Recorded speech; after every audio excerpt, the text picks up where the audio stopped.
বাংলাদেশ জামায়াত ইসলামীর আমির ডাক্তার শফিকুর রহমান আজিয়ে আগস্টর 21 তারিখ বুধবার চট্টগ্রাম লোহাগাড়া উপজেলার আমিরাবাদ ইউনিয়নের দর্জিভারাত কোটা আন্দোলনত পুলিশের গুলিত নিহত শহীদ ইসমামুল হকর খবর জিয়ারত গিত্ত।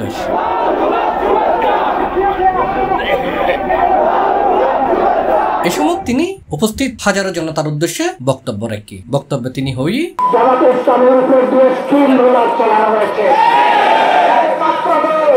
যাদের নেতাকর্মীদের ঘর বাড়ি ভুয়া খোঁজার চালিয়ে ভেঙে দেওয়া হয়েছে,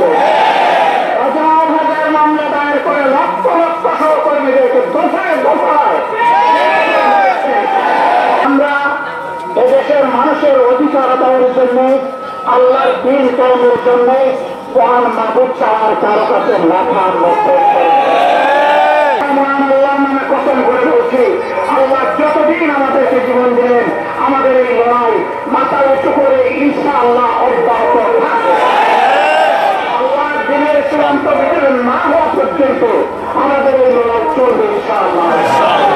এই সময় আরো উপস্থিত আছেন Jamaat Islami assistant secretary general Mohammad Shahjahan, Chittagong মহানগরীর আমির সাবেক এমপি শাহজাহান চৌধুরী, চট্টগ্রাম জোনের টিম মেম্বার অধ্যাপক জাফর সাদেক, চট্টগ্রাম দক্ষিণ জেলা আমির অ্যাডভোকেট আনোয়ারুল আলম চৌধুরী, সেক্রেটারি অধ্যক্ষ মাওলানা বদরুল হক, বান্দরবান জেলার আমির SM আব্দুল সালাম আজাদ, লোহাগাড়া উপজেলার আমির অধ্যাপক Asadullah Islamabadi, secretary Maulana Abul Kalam, assistant secretary অধ্যক্ষ মাওলানা আনম অনুমান, আমিরাবাদের সাবেক চেয়ারম্যান কাজী মাওলানা নুরুল আলম চৌধুরী, বড়হাতিয়ার সাবেক চেয়ারম্যান মোহাম্মদ জুনায়েদ, চুনতি মাদ্রাসার সাবেক অধ্যক্ষ মাওলানা হাফিজুল হক সহ আরো অসংখ্য নেতাকর্মী এবং সাধারণ মানুষজন লেডে উপস্থিত আছে।